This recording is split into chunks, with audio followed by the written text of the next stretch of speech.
was in primary school, that used to attract a lot of jokes because, how can a Ghanaian be called Bernardino? But now people actually envy me because they think I'm from Brazil. But that's not really why I'm here. I am the host of the Citi Breakfast Show, as she said.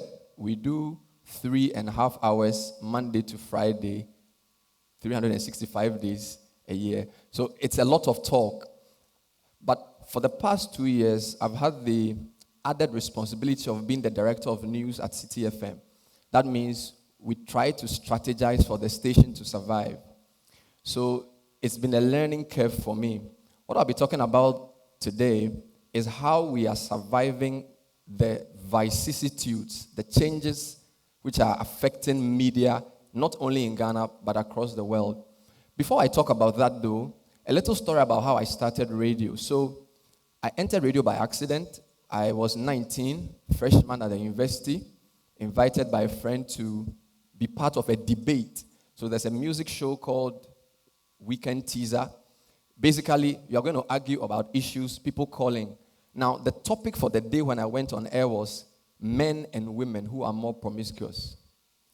As if it wasn't bad enough to accept to be part of this debate, I chose the topic that women were more promiscuous than men, against all sound advice. And I was arguing against a well-spoken Wesley Girls, second-year student. To cut a long story short, not only did I perform miserably in the debate, even the male caller said, "Come on, Bernard, what are you talking about? We know women are more promiscuous. Get off the stage." I was arguing with her, argued with the presenter, argued with the security man. I didn't know defeat. So I lost the debate, but I got a job. They said, "Look, you don't make any sense, but I like your spirit." Now, 15 years after that, the radio market has changed in Ghana seriously. So we have over 375 radio brands. 293 of them are alive and working. Of this, only 63 are community-based, and fewer still are public, and fewer still are campus-based. So the majority of the radio stations are commercial radio stations. Now, this means you need to make profit. The challenge, though, is to produce good content in a profitable way is not always easy because news demands a lot of resources. So here we are with a station of like 70 people, about 30 journalists. The advertising pie is reducing. There are all kinds of radio stations competing against you. People are doing outdoor, there's television. How do you do the work of a serious radio station without compromising quality, without a lot of money? So that's my challenge for the past 2 years.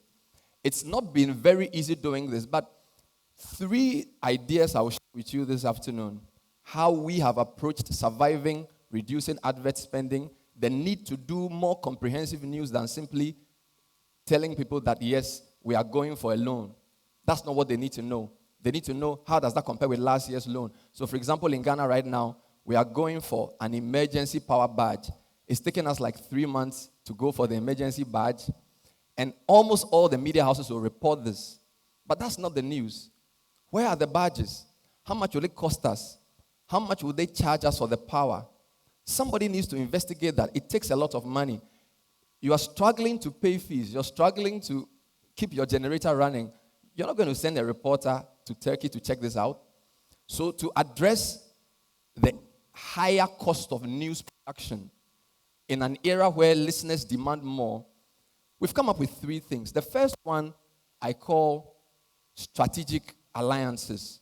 So whereas the previous slide had only Citi FM, Man Mountain, we've reduced the size of Citi and brought on board people like Journalists for Human Rights, a Canadian-based CSO, who bring in trainers every year to train some of our reporters in doing some very smart things. So they teach us data mining. Some of our guys are doing documentaries. Some of the guys are depicting stories with infographics. So you find out that we didn't pay JHR for this, but JHR comes with support, and all they want is for you to accommodate their trainings. Or you have partners like CDD who come together with you to produce pre-election parliamentary debates across over 15 constituencies. We could never have done that with our own resources. So that's the strategic partnership I'm talking about. Possibly the most effective has been one we did with a mobile research company called Voto. It's based in Kumasi. So what happens is, when you interview a politician and you tell him that most Ghanaians are not happy with Dumso, they're like, well, it's just your callers. How do you know that? We didn't have a scientific way of doing research until Voto came along. And for the past couple of years, Voto, with their mobile technology, sit with us and craft simple questions to mobile phone users. Anything from corruption to attitudes to Dumso to what you think of the president. And this is scientific. And we are able to use that in our content. So we've managed to deal with the lack of resources, not by getting more money, but by getting strategic alliances with this bunch. So this is like a year and a half ago. Then it grew bigger. Not only did we get strategic alliances, we actually got physical support. So for example, there's this organization called Star Ghana. They believe in doing stories, not just for doing sake, but tracking results, looking at impact. So they gave us money to train 30 citizen journalists, send them back to their communities to do stories that you can track. We can't finish talking about what Star Ghana has done with us, but one example. So one of the girls we trained was a 19-year-old first-year student at AUCC. She's called Roberta. She says from her community, Gomwa Akoti, she was the only member of her group that went to a tertiary institution. Most of the girls got pregnant. So her story after the training and after the recorder was given to her was to go back to her village and find out how come I'm the only one in university. And this is a 19-year-old student. Now, there's no way radio stations who are competing for airtime and money can train somebody and put them out there. So for Star Ghana to come on board, give us money to train Roberta, not only did she tell the story of Gomwa Akoti, which actually is her own story, Roberta partnered with Sarah Yeboah, who will be talking to you later this afternoon, and they did a community outreach talking to pregnant women. She's 19. She's not just a student journalist. She's almost like a social worker. Partnered with Sarah, and they did a community outreach to pregnant teenagers. So just by Star Ghana's support, we are not just telling stories, magnifying local stories. We are equipping and giving young reporters a new look to what they can do. We've had such alliances with people like Cities Alliance, where some of the stories we could never have told on our own, through partnerships with David Ampafu's Channel 2 Communications. 13 consistent weeks focused on unsexy topics that don't bring money. The challenge of radio and media for the 21st century would mean that we must find a middle way between profitability and social conscience. Very similar to what the finance people called impact investing.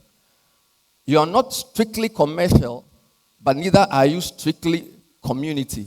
So when Star Ghana gives you money, you are to report results. You are to track changes, and you are to let them see outcomes.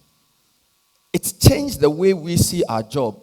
I used to see myself as a questioner. Come on air, ask ministers questions, give people the chance to respond. But now we are following stories. We are tracking changes. We are thinking like CSOs. And all this is happening in a commercial environment. I think one of the most exciting things for me that has happened, and that's Roberta in the top right screen, is the last S. So yes, we have strategic alliances. Yes, we have support. But our networks have grown so much that competition alone does not make sense.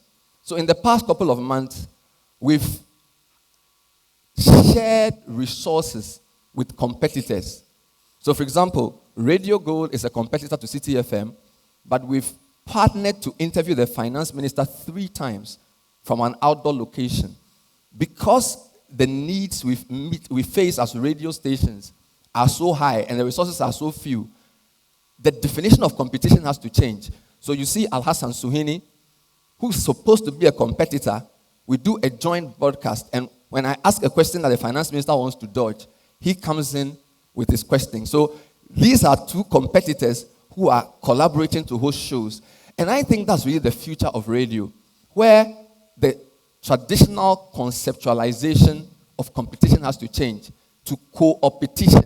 So I'm looking forward to the day where some of our fiercest rivals will work with us, because if you work with CSOs, it's not about getting the story first. It's not about being the leader. It's about actually getting a result. And if those results will come from working with competitors, so be it. So you notice that the network has grown so wide. Now we have Daily Graphic, we have Business and Financial Times, organizations that traditionally we would not work with because the challenges are existential for all media, and therefore we need to lay aside all petty rivalries.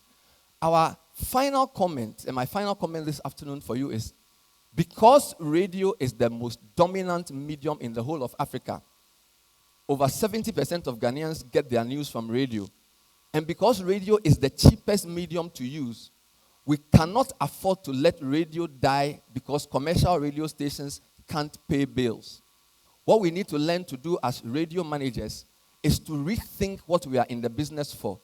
Instead of simply competing and looking for the big story and getting the credits on other networks, what we should do is to pool resources with other radio stations and media houses and get an impact made.